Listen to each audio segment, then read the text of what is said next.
Section 4.3. Derivatives affect the shapes of the graph. This is a very important section. Okay, so the section's material is divided by two parts. First part is about what? What does f prime say about f? Means, what is the first order derivative of the function affect the shape of the graph? Okay, so this is a part 1. Okay, first order derivatives really tell us something about the shape of the graph. Okay, then the second part, this is first part. Okay, the second part in this section, okay, it says what does f prime prime say about f? Means second order derivative of f also tell us information about what? The shape of the graph. So we'll look at this as a second part for our section. Okay, and eventually after we learn both parts, okay, f prime and f prime, okay, then we will be able to graph a given function. That's a hard part. Okay, I told you guys, graphing manually for a given function, that's the most difficult part, section in entire chapter 4. Okay, all right, so let's look at what does f prime say about f. Okay, so there are two tests in this part. Okay, one test is the increasing decreasing test. The other test is the first derivative test. At first, I'm going to ask a volunteer to read this increasing and decreasing test. Who want to read? Any volunteer? Dylan? Increasing decreasing test. A. If f prime of x is greater than 0 on an interval, then f is increasing on that interval. B. If f prime of x is less than 0 on an interval, then f is decreasing on that interval. Okay, very good. Okay, this is an increasing decreasing test. Sometimes we call it an ID test. Why ID test? I means what? Increasing. D represents what? Decreasing. Okay, increasing decreasing test. Okay, so it says if the derivative of f is positive on the interval, then f is increasing on that interval. Let's look at this picture.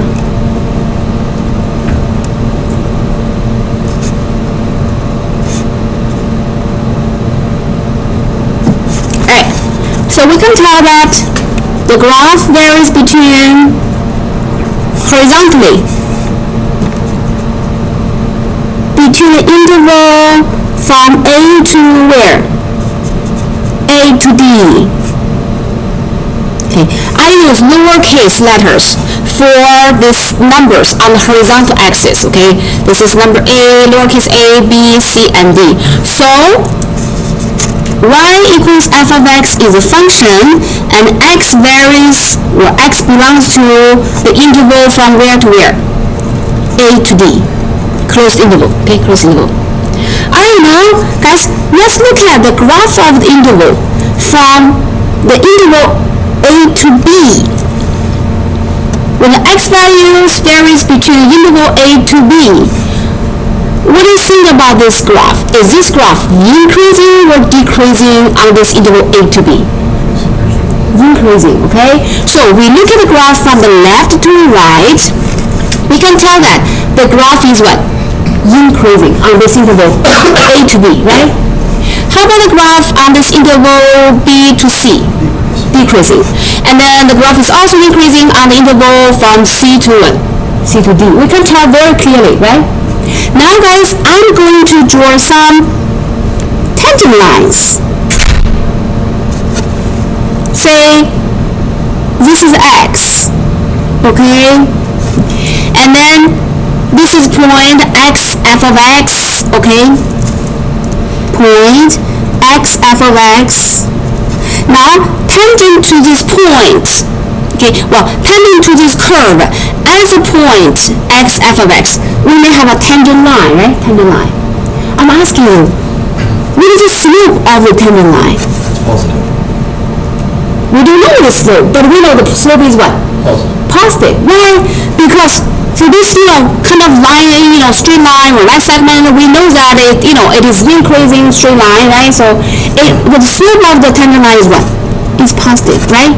Well, similarly, if you have any additive point on this curve, okay, on this curve, when x varies between a to b, and we draw the tangent lines, how about the slope of those tangent lines?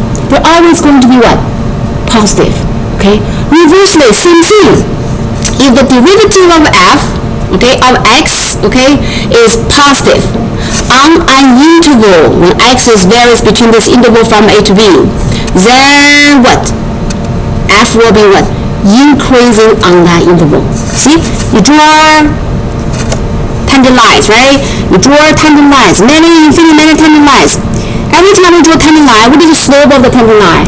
It's always positive, right? So we say if the derivative of f is positive, which means the slope of the tangent lines or slope of the curve is positive on the interval, then f is what? Increasing on that interval. Can you tell geometrically from the graph? Yes, you can, right? Then the derivative of f is less than 0, which is negative, means what? The slope of the tangent lines are negative on an interval, right? See? These slope of the tangent lines are, negative, right? How about the graph of the f? F is what? Decreasing on that interval. You can see, everybody can see this, right? So this is the idea for what? Increasing, decreasing test, okay? I want you guys, every test in this section is so important, okay? You need to know positive derivative give us increasing graph. Negative derivative on the interval, okay, give us what? Decreasing graph. You guys, this is easy to understand, right? Alright, now let's look at the first order derivative. Okay, I'm going to ask another volunteer to read this first order derivative test. Who want to read? Grant? The first derivative test. Suppose that c is a critical number of the continuous function f. If the first order derivative of f changes from positive to negative at c, then f has a local maximum at c. If the first order derivative changes from negative to positive at c, then f has a local minimum at c. If the first order derivative of f does not change sign at c, then f has no local maximum or minimum at c. Okay, very good. Good job, okay? So let's look at these cases one by one, okay? Alright, suppose c is a critical number of a continuous function. Do you still remember critical number of a continuous function, critical number? Points at which the tangent line is 0. Yes, okay. So c is a critical number of a continuous function, what implies what? The derivative of c equals 0, or what? The derivative does not exist, right? Or f prime of c does not exist, okay? Alright, so if we say, c is a critical number of a continuous function, okay, and because f prime of c equals 0 give us what? 0 slopes, right? Right? So this is c, right? So for example, this is c1, this is c2, right? Okay, because at the critical numbers, the derivatives of the slope of the tangent line is always what? Always 0. We also always has what? Horizontal tangent lines, right? Now let's look at case what? Case A. If f prime changes from positive to negative, what does that mean? If the graph of f increases and then what?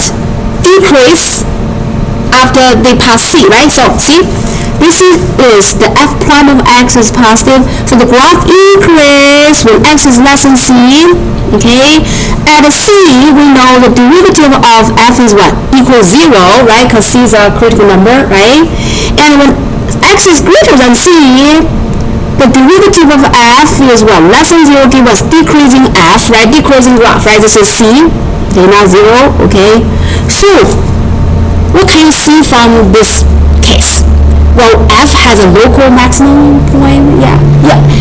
F will have a local maximum value, f of c, x, when x equals c, right? Why? Increasing and then decreasing and change, right, at here, okay, so this is a local maximum, okay? Case B, if the f prime changes from negative to positive, so this case, okay, f prime is less than 0 when x is less than c, f prime of x is greater than 0 when x is greater than c, and we know at c, okay, at c, f of c, okay, the f prime of c equals what? 0. So what about this case? F will has what? A local maximum value f of c at when x equals c. Do you see that? Okay. Okay. Case C. If the f prime does not change sign and c, then okay, what does f prime does not change sign and c? See the example. We have this curve. Okay, this curve. This is at c. Okay, at c. When x is less than c, graph is always increasing, right? So how about f prime of x? Positive, right? When x is greater than c, graph is increasing. How about this derivative of f? It's also positive, right? So that means, okay, at c, the f prime does not change sign. X is less than c, positive. F is greater than c, still positive. This doesn't change, right? Doesn't change. Then, well, we have a local maximum or local minimum at c, or no? No, okay, because the graph keeps on increasing. So at c, this point, it does not give us a local maximum or local minimum, okay? Well, similarly, f prime is less than 0, when x is less than c, f prime is less than 0 when x is greater than c. So both negatives, okay, less than c or greater than c.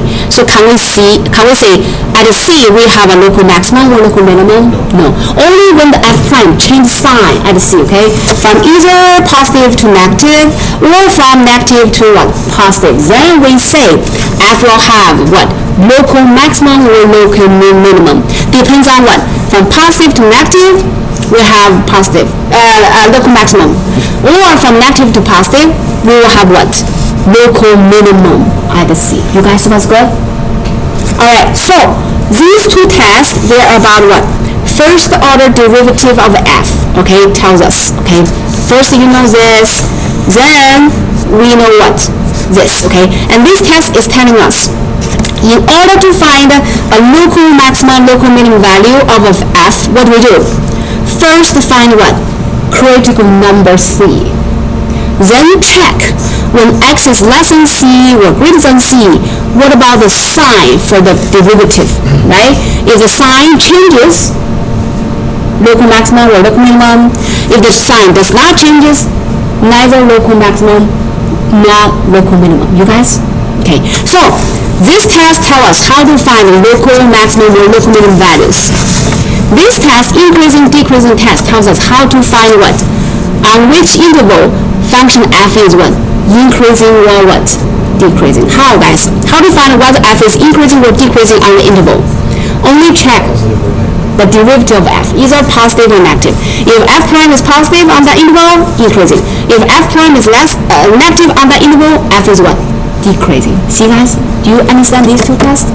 Now we're ready to do practice questions, okay? Okay, so let's turn to page 2. Okay. Example, okay, this example has A, B, C, D, 4 sub-questions.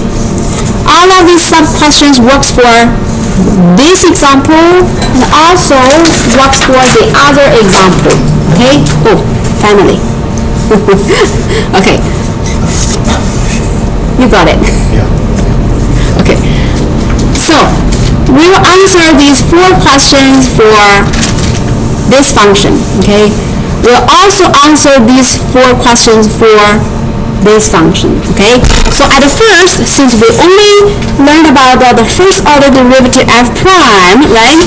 So I'm going to ask us to do the first 2 questions for both of these 2 functions, okay? So, question A, find the intervals on which f is increasing or decreasing.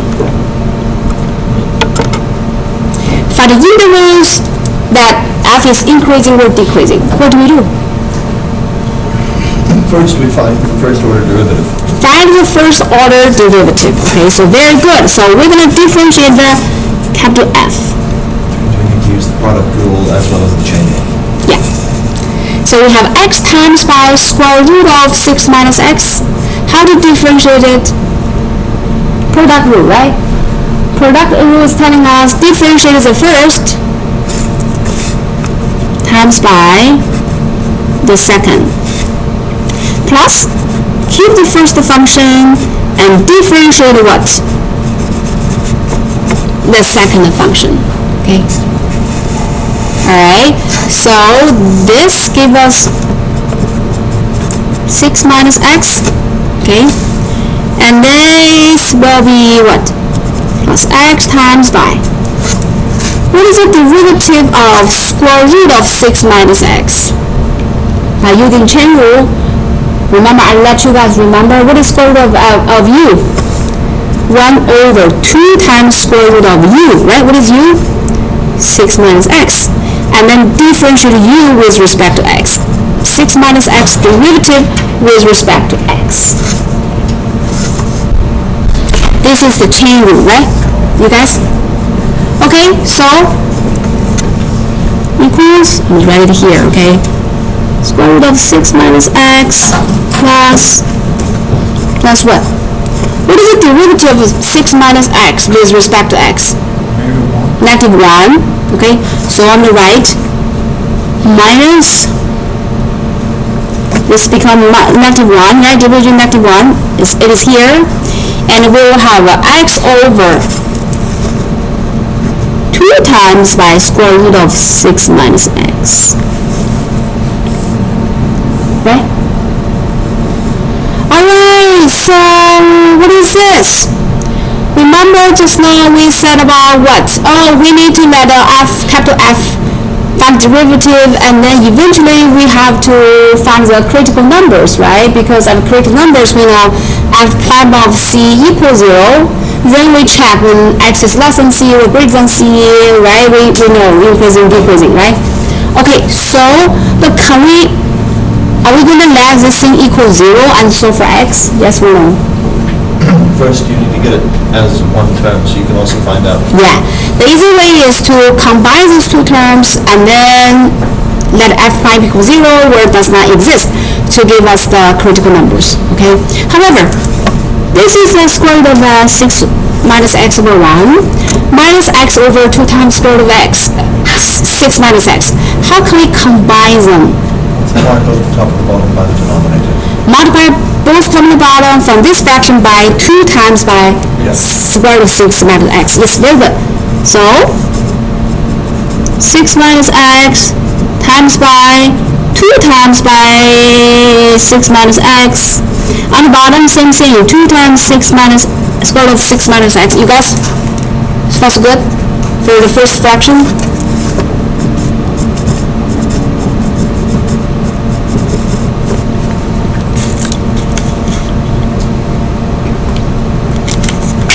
Now let's see what we can have.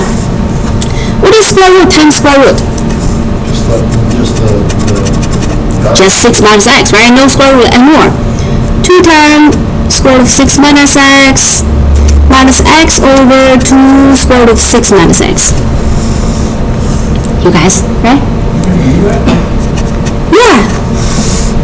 Square root give us no square root, right? 2 square root minus x over 2 times square root, right?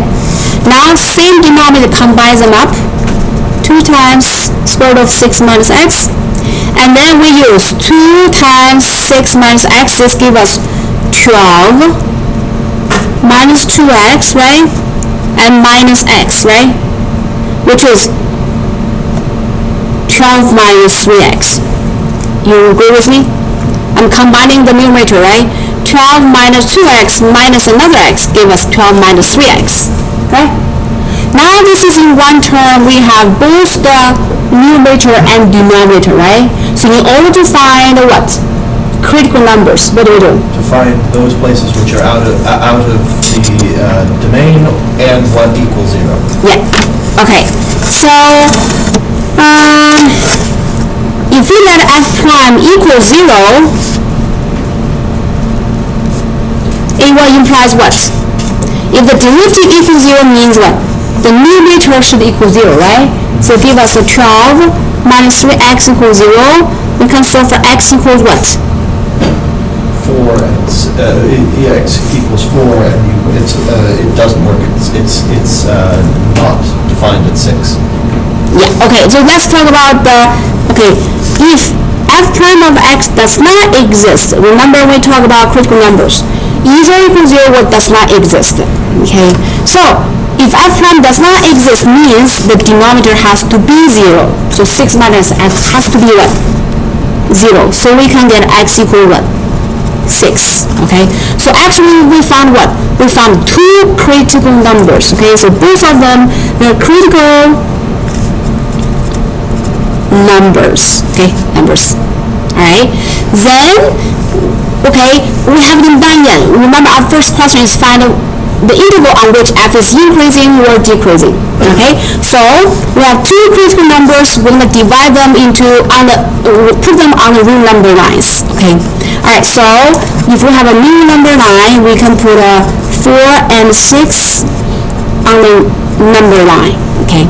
So actually the real number line can be divided by this interval, and that interval, I don't know, okay? So let's check the original function. X times square root of 6 minus x. What is the domain for this function?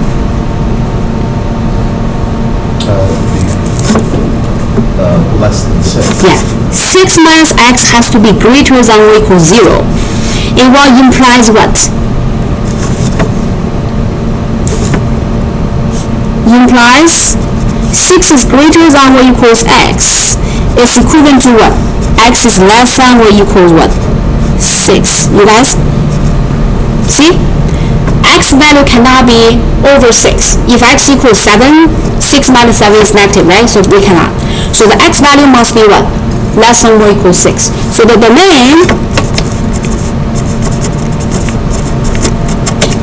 closed interval from negative infinity to 6. Right, guys? Do you see that? Now on this number line, because the domain is from negative infinity to positive 6, so do we have to worry about this interval when x is greater than 6? We don't have to. So the 4 and 6 actually are here. Actually, only 4 is dividing the interval from negative infinity to what? 4, and 4 to what?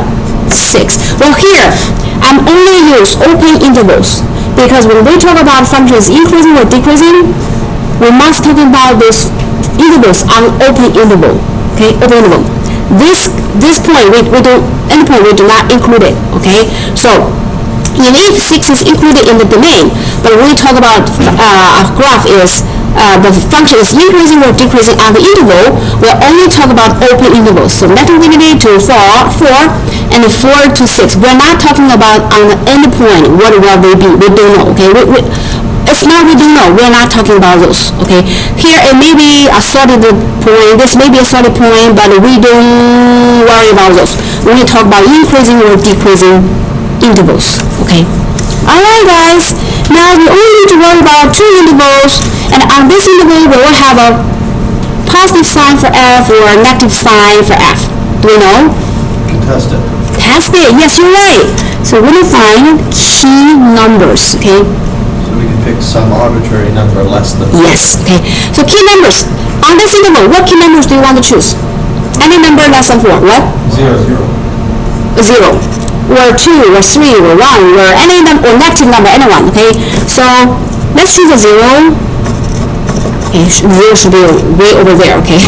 But 0 is on this interval. How about key point? Okay, key point, I'm writing it over here, okay? On this interval, do you want to choose a key point? 5, okay? Then we test the sign of f, positive or negative at when x equals 0. Okay, where is f prime? F prime is this, right? Eventually. So when x equals 0, guys, plugging x by 0 into this expression, do we get a positive result or negative result?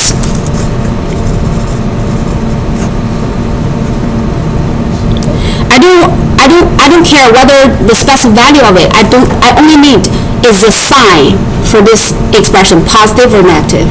Positive. Okay. So that means f prime of x is what? Positive. Okay. Or you use greater than 0. Okay. I use positive. Okay. So positive. I use. Okay. F prime is positive, or use greater than 0. Either way. Then that means what? The function of f is what? Will be increasing on this interval, right? Alright, so how about on this interval? Between 4 to 6, we choose a key point, key number 5, right? So plug in x by 5. Second. How about the sign? 3 minus 5, 15, right? 12 minus 15, negative, divided by positive is going to be what? Negative, right? So that means the graph will decrease on this interval, okay? So now we can answer question A. We say what? So local maximum at 4. Next question, okay? So f of x is increasing what? On which interval, everyone? In region 4, and is decreasing where? On 4 to what? 6, open interval, okay? We don't have to worry about endpoint, no worry. So this is what? This is question A. You guys understood? Okay. So remember how we did it? Differentiate f. That f equals 0 or does not exist. Find key numbers, critical numbers. Critical numbers divide by the root. Put on the root number line. Divide by the intervals on the domain of the function. And then we test on those intervals whether f prime is positive or negative. Then give us increasing or decreasing. You guys understood? Okay, this is question A. Okay, question A. Question B, what is question B? Find the local maximum and minimum values of f. When x equals 4, f prime equals 0. Okay, also we know f is increasing when x is less than 4, right? And then f is decreasing when x is between 4 to 6. And at 4, we know the derivative of f is equal 0. So we should have a graph looks like that, right? So well, we have a local maximum or local minimum. We have a local maximum, and it will be the absolute maximum. Okay, I don't know about absolute, okay, but at least for local maximum we will, okay? So f of x, okay, f of 4, okay, f of 4 equals what? Remember to substitute the 4 back to the original function, okay? The original function is this, right? Right? So f of 4 equals 4 times by square root of 6 minus 4, right? So 4 times by square root of 6 minus 4 give us 4 times square root of 2 is what?